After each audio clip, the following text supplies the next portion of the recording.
언젠가 그 항공사 해외 지점에서 일하는 그 지점장을 만나서 그 대화를 나눈 적이 있습니다. 그 지역이 그 관광지로 꽤 알려져 있기 때문에 거기에 일본 관광객들도 많이 오고 또 한국 관광객들도 많이 오고 그러는데, 그 일하다가 보면은 간혹 이제 손님들에게 그 항의를 받을 때가 있지 않습니까? 또 불편한 일이 있을 때. 그런데 그 지점장 하는 이야기가 뭐냐 하니까, 대부분의 일본 사람들은 뭘 따질 때도 아주 차분하고 또 냉정하게, 또 그리고 신사적으로 자기 주장을 펼친다는 겁니다. 그런데 여기에 반해서 우리나라 사람들은 그 같은 표현을 해도 무례하고 또 난폭하고 또 일단 목소리를 크게 하면서 화부터 내고 본다는 겁니다. 그래서 이제 같은 한국 사람으로서 항공사 직원들이 상처를 받을 때가 많다는 겁니다. 저는 그 이야기를 들으면서 그 우리나라 사람들이 원래 그렇지 않은데 언제부터 이렇게 경직이 되었나, 그런 생각을 한 적이 있었습니다. 사실 지금 우리 사회가 뭔가 살벌하고 난폭한 분위기가 되어가고 있다는 아쉬움을 토로한 분들이 참 많지 않습니까? 한마디로 말해서 지금 우리나라는 목소리 큰 사람이 이기는 사회이다, 그렇게 정의할 정도입니다. 그 막시무스라는 사람이 이런 말을 했습니다. 부드러움은 모든 것을 이긴다. 그런데 이 막시무스의 말이 지금 우리 대한민국에서는 통하지 않습니다. 부드러움이 모든 것을 이기는 게 아니라 목소리 큰 사람이 이기는 사회가 되어버렸다는 것, 이것이 참 가슴 아픈데요. 더 가슴 아픈 것은 이런 우리 어른들 사회에 영향을 받아가지고 어린 청소년들이 지금 얼마나 난폭합니까?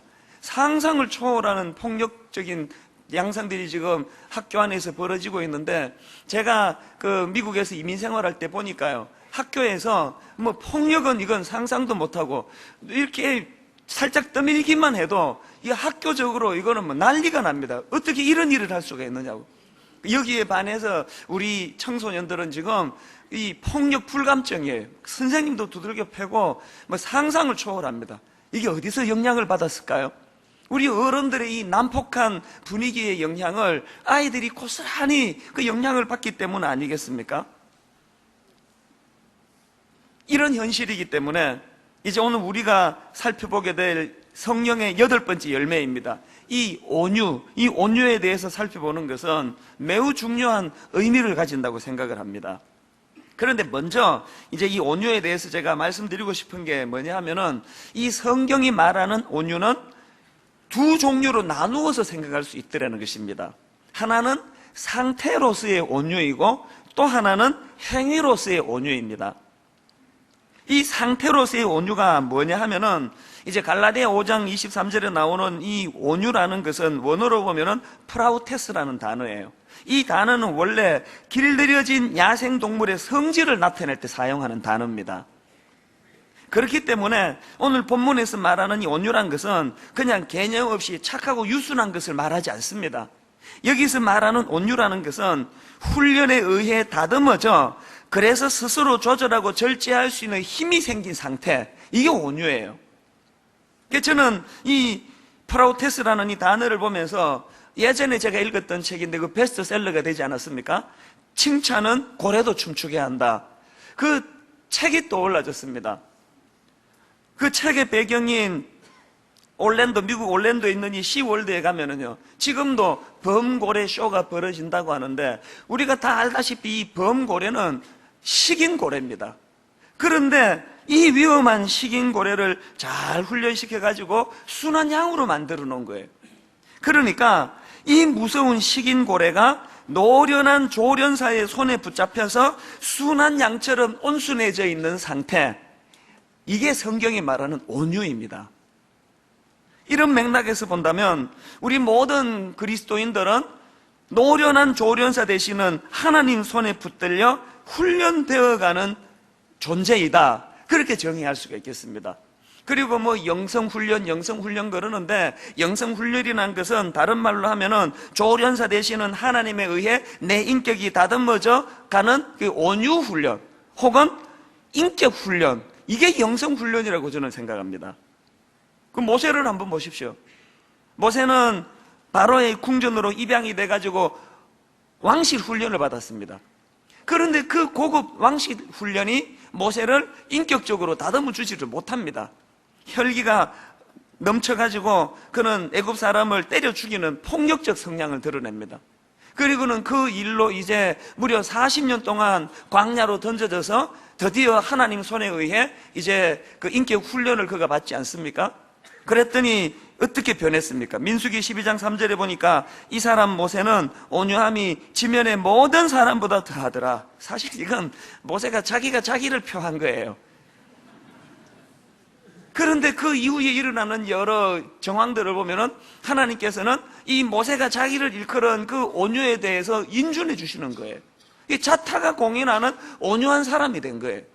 이 왕실 훈련으로서 채워지지 않는 이 인격 훈련은 조련사 되시는 하나님 손에 의해서 훈련받을 때만 가능해진다는 것입니다. 여기에 반해가지고 사사기 시대, 여러분 성경을 읽다가 보면은 도저히 이게 읽을 수 없는 게 사사기 아닙니까? 요즘으로 치면은요, 19세 미만 관람 불가 같은 이런 폭력, 잔인한 폭력이 있는 게 그게 사사기예요. 토막 살인이 이때부터 나온 거 아닙니까?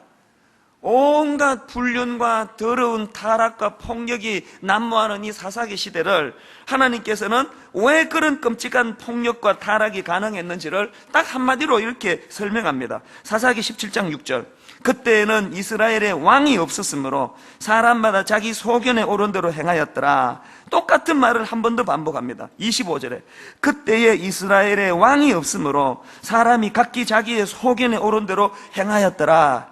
저는요, 이 두 번에 걸친 이 하나님의 말씀을 읽을 때마다 이게 꼭 하나님의 절규처럼 느껴져요. 참 가슴 아픈 것은 아마 하나님께서 오늘날 이 대한민국을 들여다보실 때 이런 절규를 하지 않을까. 마음에서 하나님을 몰아내버리고 마치 조련사 손에서 잘 훈련되어진 그런 시월단의 범고래 같은 이런 모습이 아니라 그냥 닥치는 대로 사람을 잡아먹으려고 달려드는 이 훈련되지 못한 거친 범고래와 같은 상태의 우리의 모습들. 왜 그렇다고요? 포스트 모더니즘이라 그래서 우리가 조련사 되시는 하나님을 쫓아낸 거예요. 다 몰아낸 거예요.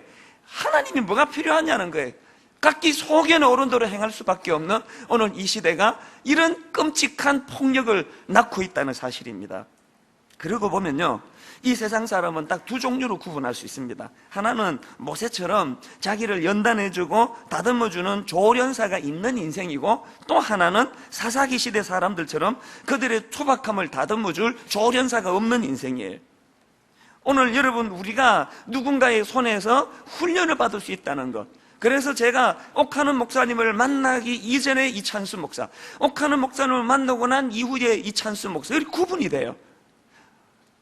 아찔한 것은요, 옥하는 목사님을, 목사로서 옥하는 목사님이라는 이 롤 모델을 만나지 않았더라면 어쩔 뻔했나. 그래서 전에도 그런 고백을 했습니다만, 제가 이제 목사님의 영향력 아래 벗어나서 교회를 개척하고 이제는 목사님을 뵐 일도 없는데도 설교할 때 뒤에 서 계시는 같은 느낌을 여러 번 받았습니다. 심지어는 지금 그분 돌아가셨습니다. 그럼에도 불구하고 여전히 저에게는 영향력으로 남아요. 허튼 짓 하면 안 돼? 너 정신 차려야 돼? 목사가 그러면 안 된단 말이야. 여러분, 이런 경고가 있는 인생하고 이게 없는 인생하고 어떻게 같을 수가 있느냐는 겁니다. 여러분, 제가 존경하는, 제가 신뢰하는 한 인간 지도자도 저에게 이런 영향을 미친다면, 하물며 조련사 되시는 하나님께서 나를 다듬고 계신다면 어떻게 내가 세상을 막 살 수가 있느냐는 겁니다. 그래서 그 라준성 목사라는 분이 쓴 행복한 누림이라는 이 책에 보니까 이 온유를 어떻게 정의하는가 하니까 온유를 고집 꺾기, 이렇게 정의를 하더라고요. 이게 참 멋진 정의 같아요. 누가 그 고집을 꺾었습니까? 조련사 되시는 하나님이 꺾으신 거 아닙니까? 이것이 바로 상태로서의 온유예요. 그런가 하면은 두 번째로 행위로서의 온유가 있는데요, 고린도전서 13장에 보면은 그 사랑장이라고 사랑에 대해서 쭉 묘사를 하는데, 가만히 보니까 사랑에 대해서 제일 먼저 나오는 게 뭡니까? 사랑은 오래 참고, 그 다음이 뭡니까? 사랑은 온유하고, 이렇게 나옵니다. 그런데 여러분, 이 앞에 나오는 오래 참고 그 다음 나오는 온유하고는 밀접한 관계를 가지고 있습니다. 이 오래 참고라고 하는 이 단어를 원어로 보면은 이 단어는요, 환경적인 인내, 내가 지금 막 그 실직당하고 또 병을 만나고 이럴 때 참아내는 인내가 아니에요. 이 고린도전서 13장에 나오는 인내는 인간관계적인 인내예요. 다시 말해서 인간관계 속에서 다른 사람에게 받은 상처를 견디어내는 힘, 이게 인내예요. 그렇기 때문에 고린도전서 13장에 나오는 오래 참고는 이렇게 해석할 수 있습니다. 부당한 일을 당해도 보복하지 않는 태도. 여러분, 내가 지금 부당한 일을 당했는데 그것을 보복하지 않으려니 얼마나 많은 인내가 필요하겠습니까? 그런가 하면 그 다음 나오는 단어가 오래 참고 다음에 온유하고예요. 여기 나오는 이 온유함이라는 단어는 기본적으로 친절함, 이런 뜻을 가지고 있습니다. 더 깊이 살펴보면은 이 온유함이라는 것은 내게 해를 끼치는 자에게 친절과 선을 베푼다, 이런 행위적인 뜻을 가지고 있습니다. 자, 그렇기 때문에요, 앞에 나오는 오래 참음이 자신에게 해를 준 사람에 대한 소극적인 대처, 그냥 참고 있는 거라면, 그 다음에 나오는 이 온유하고는 그런 소극적인 대처보다 더 적극적으로 그런 인간에 대해서조차도 적극적으로 선대하는 태도, 이게 온유하고예요. 그러고 보면은 예수님께서 마태복음 11장 29절에서 나는 마음이 온유하고 겸손하다, 이렇게 말씀하시는데, 이때 말씀하시는 이 온유하고가 바로 자기에게 해를 끼치는 자에게 친절과 선을 베푸는 차원에서의 온유 아니겠습니까? 그래서 이제 이 십자가는 바로 이 온유의 상징이에요. 베드로전서 2장 23절부터 한번 보십시오. 욕을 당하시되 맞대어 욕하지 아니하시고, 이거는 인내를 말하는 거 아닙니까? 그 다음에 고난을 당하시되 위협하지 아니하시고, 이것도 인내를 말하는 거 아닙니까? 그리고 그 다음 보십시오. 오직 공의로 심판하시는 이에게 부탁하시며 친히 나무에 달려 그 몸으로 우리 죄를 담당하셨으니, 이것은 온유를 뜻하는 거 아닙니까? 그러고 보니까 주님의 십자가는 이 두 가지요, 고린도전서 13장에 나오는 이 인내와 온유라고 하는 재료를 버무려서 만든 게 그게 십자가더라는 것입니다. 우리가 아직 죄인 되었을 때, 우리가 아직 원수 되었을 때, 예수 그리스도께서는 이런 우리들을 향하여 인내와 온유를 범으로 만든 십자가에서 죽으심으로 우리들을 향하신 당신의 사랑을 확정해 주셨다는 것입니다. 우리가 잘 아는 그 손양은 목사님이요, 이분은요, 자기 두 아들을 죽인 원수를 용서합니다. 용서하는 정도가 아니라 그 원수를 자기 양자 삼습니다. 자, 가만히 한번 보십시오. 자기 두 아들을 죽인 그 원수를 용서하는 거, 이게 고린도전서 13장의 인내에 해당된다면 거기에 그치지 아니하고 그 아들을 양자 삼아주는 거, 이것은 인내 다음에 나오는 온유에 해당되는 거 아닙니까? 이 인내와 온유가 버무려질 때 우리가 이 땅에서 온전한 그리스도인의 삶을 드러낼 수 있다는 것입니다.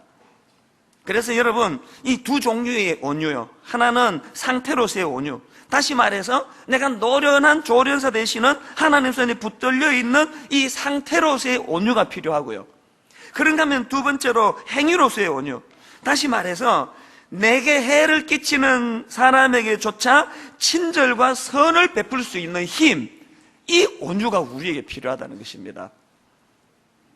자, 그렇다면은 이제 우리가 뭘 살펴봐야 되는가 하면요, 우리가 이처럼 성령의 열매로서의 온유를 소유하게 되면 우리가 어떤 능력을 갖게 되느냐는 겁니다. 이 온유는 두 가지 힘을 우리에게 가져다 줍니다. 첫째로는요, 하나는 내적인 힘이고 하나는 외적인 힘인데, 첫째로 내적인 힘으로는 영적 복구 능력을 가져다 줍니다. 사실 아무리 훈련을 잘 받은 사람이라도 그게 곧 완벽을 말하는 게 아닙니다. 앞에서 모세가 그의 온유함이 이 땅의 모든 사람보다 더하더라는 그런 명예스러운 평가를 하나님으로부터 인준을 받았지만, 그런데 여러분, 그게 민수기 12장 때 있었던 이야기예요. 그런데 민수기 20장에 가보면은 출애굽의 여정 중에 자꾸 백성들이 반항하고 물을 달라고 거듭 요구하니까 모세가 혈기를 부리잖아요. 반석을 지팡이로 2번이나 거칠게 내려치는 장면이 나오는데, 이게 뭘 의미하겠냐고요. 다윗도 마찬가지예요. 젊은 시절에 다윗은 그 사울의 난폭함을 온유로 극복해내는 그 입지전적인 인물 아닙니까? 그랬던 다윗이지만 나중에 그가 실족해가지고 어떡합니까? 그 남의 가정을 파괴시켜버리고 성적인 죄를 짓고 살인을 저지르고 이런 말할 수 없는 절망의 골짜기로 떨어지는 게 그게 다윗이에요. 그런데 모세나 다윗이 완벽해서 한 번도 혈기를 부리지 않아서 온유가 아니고 복구 능력이에요. 그렇게 무너졌을 때 바로바로 복구할 수 있는 힘이 일어나더라는 거예요. 전에도 제가 한번 인용해드렸던 고든 맥도날드 목사님이요. 제가 참 좋아하는 책입니다. 내면 세계의 질서와 영적 성장, 이런 주옥 같은 책을 쓰신 분인데, 이 목사님은 목회자로서 도저히 해서는 안 되는 짓을 저지릅니다. 불륜을 저질러요. 혼외 성관계를 가집니다. 그래서 나중에 이분이 모든 것을 다 잃어버리고 절망의 골짜기로 빠졌는데 거뜬히 치유되고 회복이 돼가지고요, 그 내면 세계의 질서와 영적 성장이라는 책도요, 그런 불륜의 관계를 저지르기 이전에 쓴 책이 아니고 이후에 나온 책이에요. 심지어는 여러분, 그 클린턴이 레윈스키와 그 성적인 스캔들을 일으켜가지고 클린턴 대통령이 성중독자다, 그런 이야기를 우리가 들었지 않습니까? 그때 바로 다른 사람이 아니고 바로 이 고든 맥도날드 목사님이 정기적으로 백악관에 가서 그 클린턴 대통령을 상담하면서 치유를 도와준 사람이에요. 이 뭘 의미합니까? 그는 모든 사람들로부터 이제 그의 불륜, 그의 성적인 추잡한 죄악이 다 치유가 되고 회복이 됐다는 걸 인정받은 사람이라는 거예요. 이게 어떻게 가능했을까? 그 어느 글에 보니까요, 이분이 그 인터뷰에서 이런 말을 했습니다. 사역을 하다 보면 교인들 중에 정말 끔찍하게 실패하는 사람들을 만나게 된다. 나도 실패했다. 나도 모든 것을 잃은 경험이 뭔지 알고 있다. 그런데 중요한 것은 그 실패의 순간에 하나님이 하시는 말씀이 무엇인지 귀 기울여 들어야 한다는 것이다. 내 경험에 의하면 이 절망과 회개의 순간에 하나님께서는 정말 아름다운 말씀들을 주신다는 사실이다. 무슨 뜻이에요? 조련사가 계시다는 거예요. 야생마가 잘 온순하게 길들여지다가 한 번씩 그 야수생이 드러나가지고 뛰쳐나가면은 어떡합니까? 다시 한번 그 조련사가 그를 고삐를 재고 다시 훈련을 시켜 다듬어가지고 아주 온순하고 잘 길들여진 그런 훈련된 동물로 만들어 나가는 것처럼 오늘 우리는 완벽해서 좋은 사람이 아니에요. 언제든지 내 안에 이런 야수성이 뛰쳐나올 수 있지만 그때마다 조련사 되시는 하나님 손에 의해 다시 다듬어지는 그런 저와 여러분 되시기 바랍니다. 성령님 주시는 온유라는 것은 내 안에서 나오는 힘이 아니고 노련한 조련사 되시는 하나님 안에서 나오는 힘이라는 사실입니다. 저는요, 이번 미국 집회 중에 다음 주 설교할, 오늘 이 설교할 온유 이 자료를 다 가지고 갔습니다. 그리고는 이제 시차 때문에 잠이 안 오거나 또 시차 때문에 잠이 일찍 깨거나 할 때 저는 이 자료를 가지고 온유에 대해서 많이 준비했습니다. 왜냐하니까 제가 외국 집회 나간 것 때문에 이 강단에 지장을 주면 안 되니까.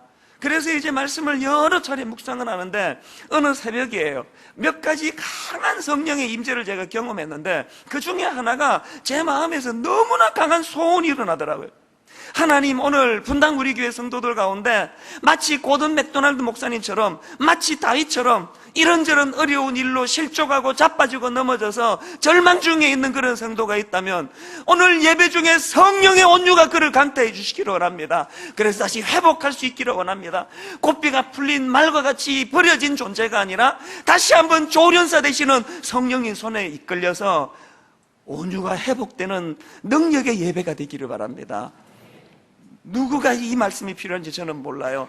마음이 막 뜨거워지더라고요. 오늘 무슨 일로 낙심하셨어요? 무슨 일로 실족해 계십니까? 다시 한번 성령님께서 여러분의 조련사가 되어주시기를 갈망하시기를 바랍니다. 그런가 하면은 두 번째로 이 온유가 주는 힘, 외적인 힘이 있습니다. 그것은 바로 세상을 향한 진정한 영향력의 회복을 온유가 가져다 준다는 겁니다. 마태복음 5장 5절에 보면은 팔복 중에서 주님이 이런 말씀을 하십니다. 온유한 자는 복이 있나니 그들이 땅을 기업으로 받을 것이며. 야, 우리나라 사람들이 땅을 얼마나 좋아하는데 이 말씀만 알면은 대한민국 다 온유할 것 같아요.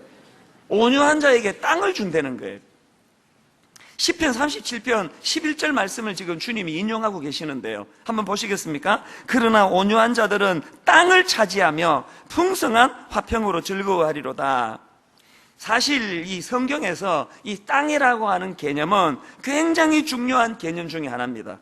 이 땅이라고 하는 눈에 보이는 가시적인 것을 매개로 해가지고 눈에 보이지 않는 하나님의 약속을 명확하게 설명하는 도구로 이 땅을 사용하는 거예요.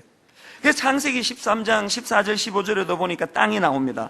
롯이 아브라함을 떠난 후에 여호와께서 아브라함에게 이르시되 너는 눈을 들어 너 있는 곳에서 북쪽과 남쪽 그리고 동쪽과 서쪽을 바라보라. 그 다음 보세요. 보이는 땅을 내가 너와 내 자손에게 주리니 영원히 이르리라.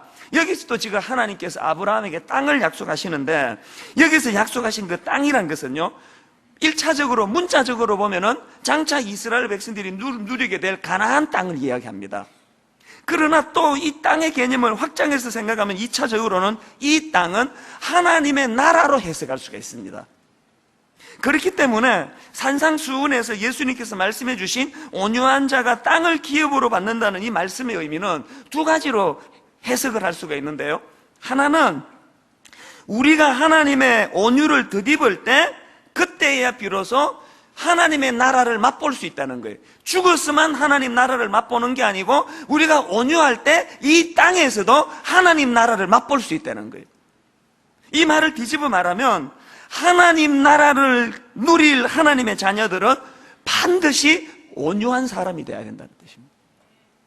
그런가 하면은 두 번째로 이 말씀의 의미는 이것은 세상을 향한 그리스도의 영향력을 이야기하는 겁니다. 자, 예를 들면은요, 모세가 광야 훈련을 다 거친 다음에 그는 지면에 온유한 자가 되었다, 이런 평가를 얻게 되는데, 여러분, 이 모세가 광야 40년 조련사 되시는 하나님 손에 의해서 온유해지고 나서 그 온유의 힘이 어디에다 영향을 미칩니까? 자기 백성들이 애굽의 압제로 신음할 때 그들을 해방해내는 능력으로 이 온유가 쓰여지더라는 거예요. 자, 여러분, 이런 관점으로 출애굽기를 가만히 보면은요, 이 출애굽기서는 의도적으로 모세의 온유함에 대조되는 개념 하나를 거기다가 등장을 시킵니다. 그게 뭘까요? 바로왕의 강팍함. 이 강팍이라는 건 단어도, 발음도 강팍해요. 강팍이 아니고 강팍이에요, 이게. 이 바로의 강팍함. 이게 발음이 좀 어렵고 그런지 이게 개역 개정으로 바뀌어질 때 이게 완악함으로 고쳤더라고요. 그러니까 여러분, 이 출애굽기는 이 두 구도의 대결이에요.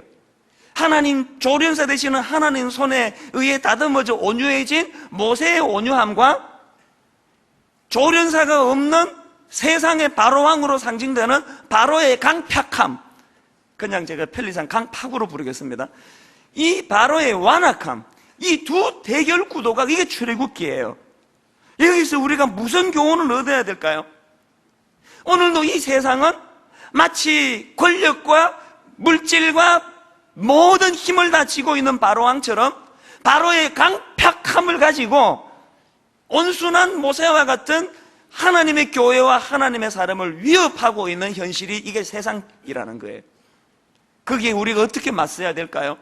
우리도 힘을 기르고 우리도 물질을 모으고 돈을 모으고 왕국을 만들고 더 큰 세상의 힘을 가지고 바로에게 맞서기를 하나님 원하실까요?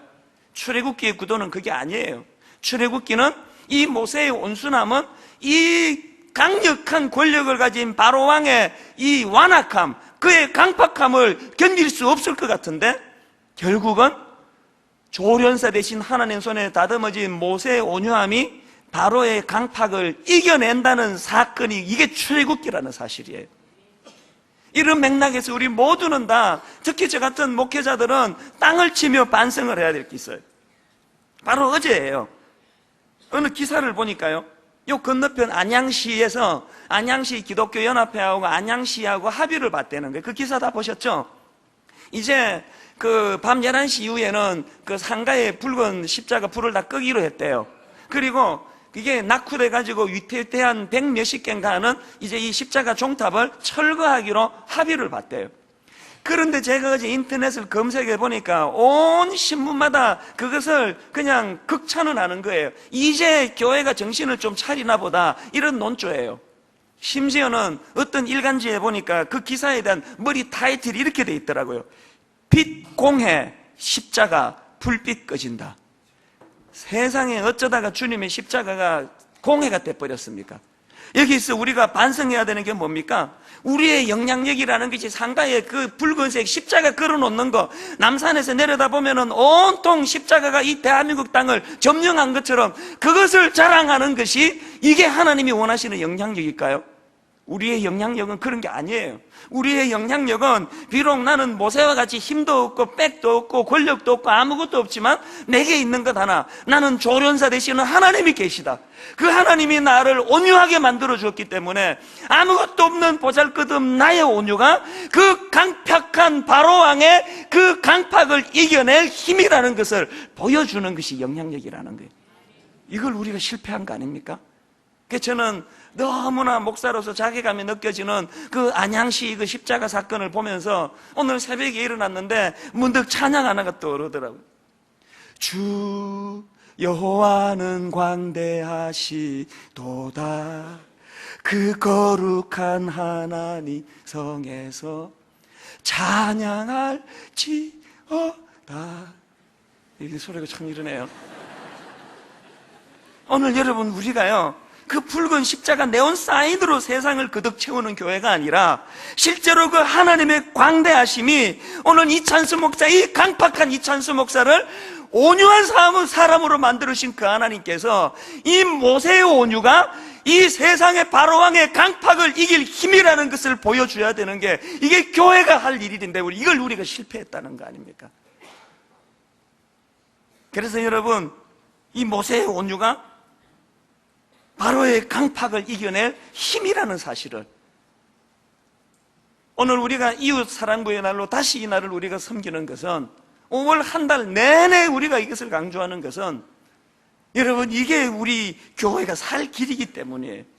오늘 여러분께 나누어 드린 이 복지사역 가이드북 이웃 사랑은 교회의 미션입니다. 이 책을 보시고 꼼꼼히 보시면서 여러분이 하실 수 있는 영역에서 꼭 섬겨주시기를 바라요.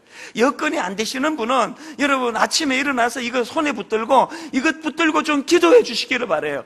하나님 교회가 붉은 네온 사인을 온 한국 땅을 뒤덮어서 영향력을 미치는 것이 아니라 조련사 되시는 하나님 손에 온유가 회복된 모세에 의해서 이스라엘 백성들이 그 섬김을 통해서 구원을 받는 것처럼 오늘 우리의 이 작은 섬김을 통해서 이 한국 땅이 놀라운 하나님의 온유로 거듭나게 해달라는 기도가 필요하다는 것입니다. 저는 조금 전에도 말씀을 드렸습니다만 이 온유에 대하여 설교 자료를 가지고 준비하다가 어느 날 새벽에 마음이 너무 뜨거워졌어요. 우리 성도들 가운데 실족하고 어려움에 빠져서 낙심하는 분들에게 이 하나님의 온유가 임할 것을 마음이 갈망하면서 뜨거워진 것도 있는데 또 하나 더 있었습니다. 이런 생각이 들더라고요. 제가 많은 자료를 가지고 온유에 대해서 설교를 준비하다가 그 새벽에 문득 제 마음을 뜨겁게 한 것은 이거예요. 하나님 이찬수 목사가 온유에 대하여 설교만 하는 목사가 아니라 하나님 내가 진짜 온유한 목사가 되고 싶습니다. 하나님 내가 정말 온유로 더 있기를 원합니다. 저는 다혈질이고 저는 강팍한 인간인데 하나님 진정 온유의 사람으로 바꾸어 주시기 원합니다. 그 새벽에 너무 마음이 뜨거워지더라고요. 제가 다시 한번 하나님의 조련사 되시는 하나님 손에 온유가 회복이 될 때 우리 가정이 살아날 줄 믿습니다. 우리 자녀들에게 협박하고 강압하고 그냥 다구쳐서 변화되는 자녀들이 아니라 부모가 먼저 모세와 같은 온유가 회복이 될 때, 온유가 힘이라는 걸 우리 자녀들이 알게 될 때 여러분 기도하지 않으시겠습니까? 여러분 우리가 이 완악한 바로왕 앞에서 이 모세의 온유함이 힘이라는 것을 우리가 경험할 때 믿음이 생겨요. 그러기 위해서 성령님을 삼아요. 그날 아침에 제가 성령님 온유를 원합니다. 여러분 우리 성령님은 좋으신 분이에요. 우리가 구하면 우리가 사모하면 반드시 채워주실 줄로 믿습니다. 그리고 우리가 십자가를 더 가까이 붙잡아야 돼요. 오늘 십자가는 사랑의 두 재료 인내와 온유를 버무려서 만든 십자가라고 한다면 하나님이 십자가가 내 안에 잘 각인되어서 내게 아픔을 주고 내게 상처를 주는 사람에게조차 그를 배려하고 호의를 베푸는 이 온유가 십자가 정신인 줄 믿습니다. 오늘 교회가 살 길은 이 길밖에는 없습니다. 우리의 완악함. 그래서 저는요, 사람을 잘 안 믿어요. 저는 교역자도 처음에는 잘 안 믿습니다. 교역자를 신뢰하기까지 오랜 시간이 걸려요. 그런데 제가 교역자를 신뢰하는데 치명적인 걸림돌은 뭐냐면은 그 교역자가 완악함이 보여지면 나 신뢰하지 않습니다. 우리 교회의 중직자들, 장로님이고 순장님이고 권사님이고 간에 여전히 기질이 완악한 분이 계세요. 목소리 크신 분이 계세요. 아무것도 아닌데 혈기 부리는 분이 계세요. 절대로 그를 나는 믿지 않습니다. 왠지 아십니까? 성령의 사람은 온유의 사람이기 때문에 그렇습니다. 저를 위시해서 우리 교회의 모든 성도님들은 이 온유로 덧입혀지는 성령의 능력을 경험하는 은혜가 있기를 주님 이름으로 축원합니다. 오늘 아침에 성령님이 저에게 주신 이 찬양입니다. 같이 한번 불러보실 때 우리 마음 깊은 데서부터 하나님 앞에 소원하기 바랍니다. 주님은 광대하신 분입니다. 주님은 능력이 많은 분입니다. 초라한 모세를 들어 바로의 강박을 이기게 하신 분입니다. 그 하나님의 이름이 내 입술을 통하여 만방에 선포되게 하여 주시옵소서. 우리 같이 찬양할 때 이 찬양이 능력이 되어 나타나기를 원합니다. 주 여호와는 광대하시도다. 주 여호와는 광대하시도다. 그 거룩한 하나님 성에서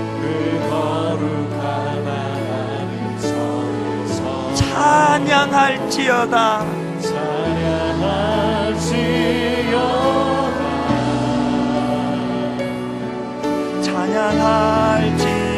찬양할지어다.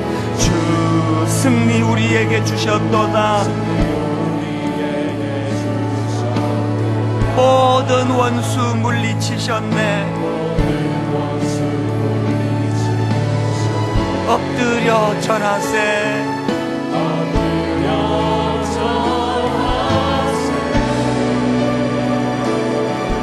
엎드려 절하세. 주의 크신 이름 높이며 우리에게 행하신 위대한 일 감사하세. 오 주의 신실하신 그 사랑 온 땅과 하늘 위에 계셔 홀로 영원하신 이름 다 주의 크신 이름 높이며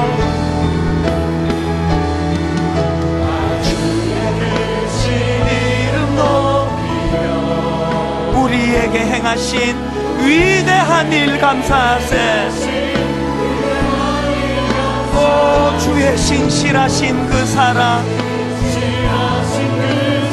온 땅과 하늘 위에 계셔 홀로 영원하신 이름. 자 여러분, 예배는 능력인 줄 믿습니다. 예배 가운데 온유가 회복될 줄로 믿습니다. 다시 한번 이 찬양을 부르실 때 두 갈래를 놓고 여러분 기도하시면서 부르시면 좋겠습니다.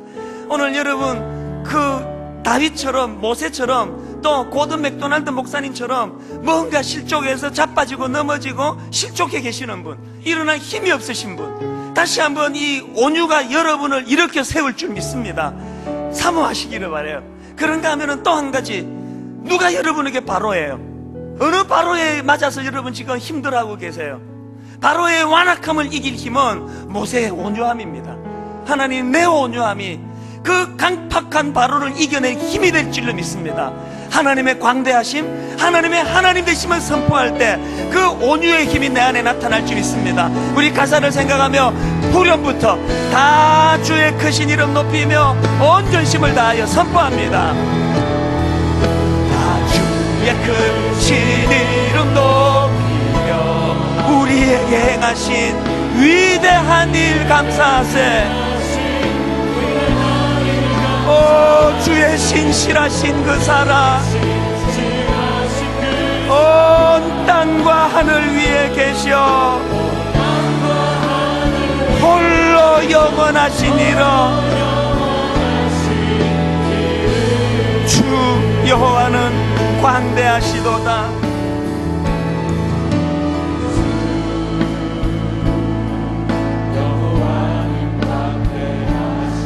거룩한 하나님 성에서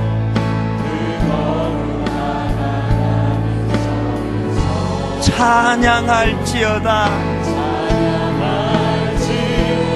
바로의 강팍함을 이기는 하나님의 온유, 주 승리 우리에게 주셨도다.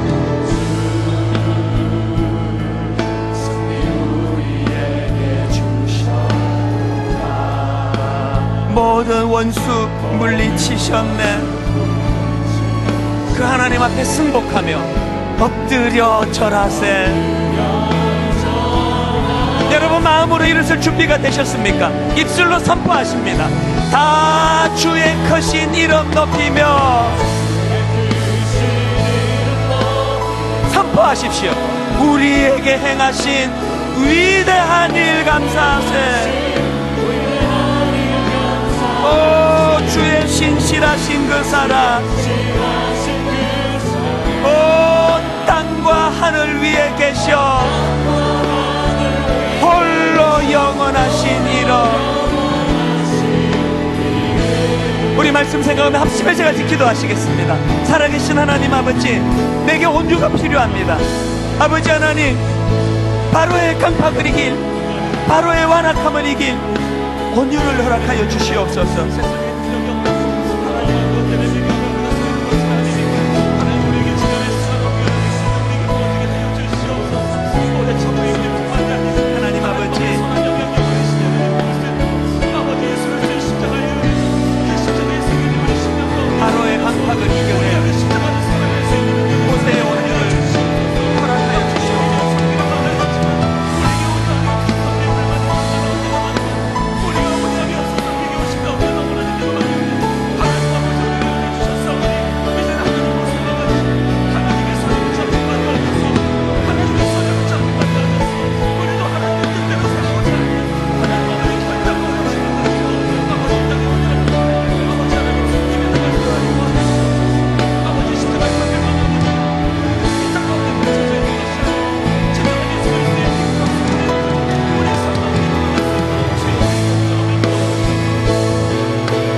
하나님 아버지,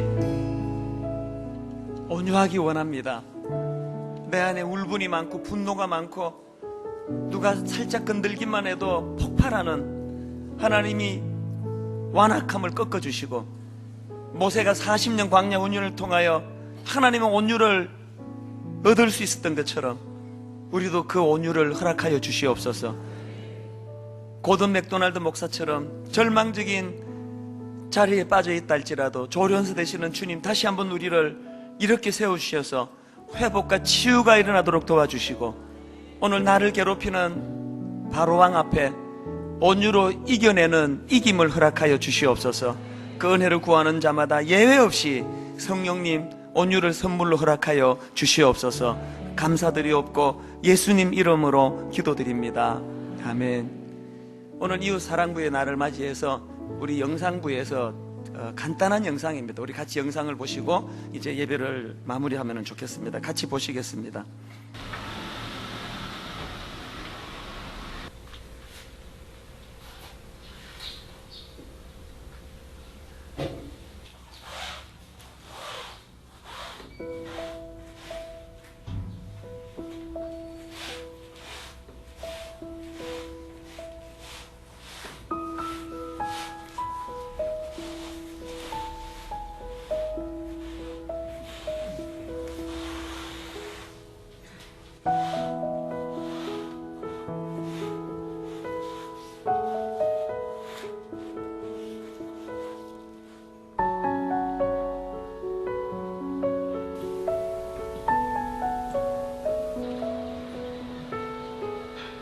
큰애들은 주식부 애들 둘 데리고 한 방이 딱 감싸줘서 어디로 갔는가 찾지를 못하고, 딸은 죽고 청수도 오고 백가대가 섰고. 서서 뭐 하세요? 평생 오는 날 제가 보지 뭐. 하나님 보고 잡고.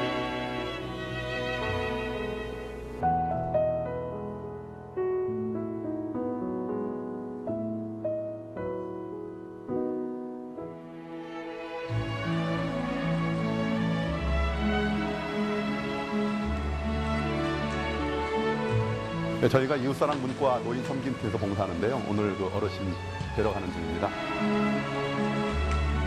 어르신들이 외롭기 때문에 저희가 말벗도 해드리고 또 안부도 여쭙고 또 살펴드릴 것이 없나 이런 걸 살펴보는 그런 일을 합니다.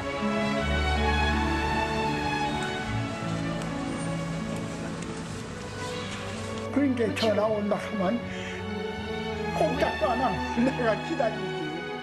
꼼짝도 안 하고.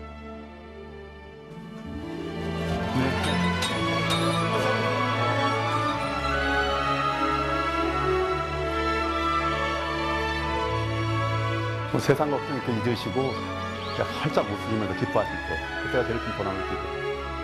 잘 만났어. 내가 만나기를. 오시면 그렇게 어렵지를 않고 오시면 참 허물었지. 오늘 이렇게 오시기 좋네요. 참 좋아요.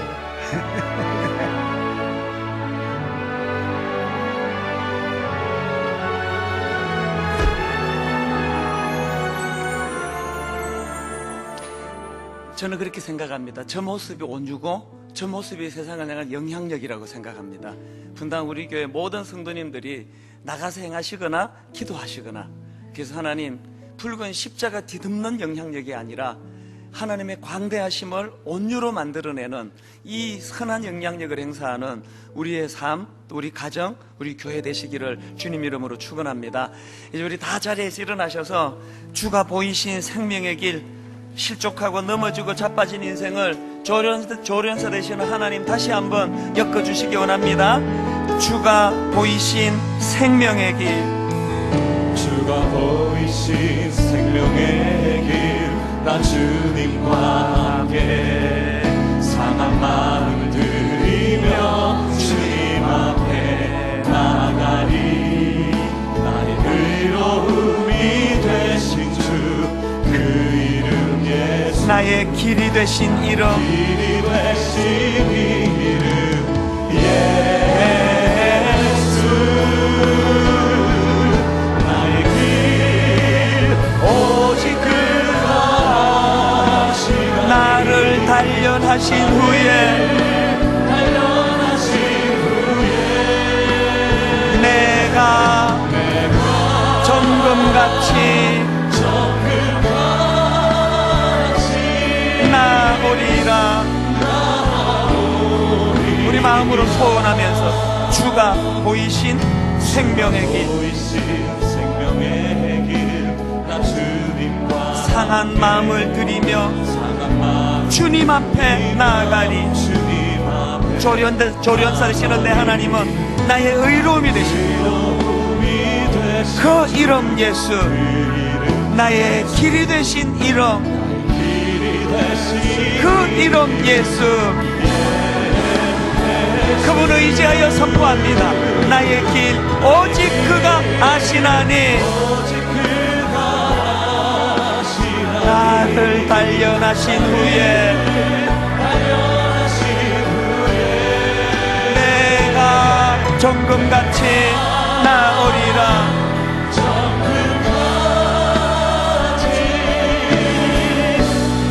나의 길 오직 그가 아시나니.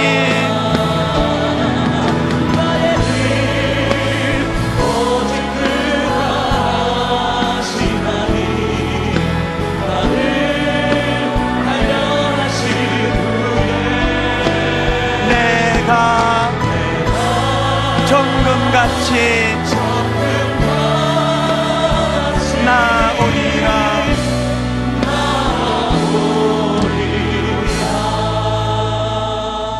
사랑하는 여러분, 우리는 또 엿새 동안 그 강팍한 바로왕이 기다리고 있는 세상을 향해 나가야 됩니다. 더 강한 힘을 가지고 그를 누르는 것이 아니라 하나님 모세의 온유함을 주시옵소서. 모세의 온유함이 결국은 바로의 완악함을 이길 힘이라는 것을 믿는 믿음이 우리에게 필요합니다.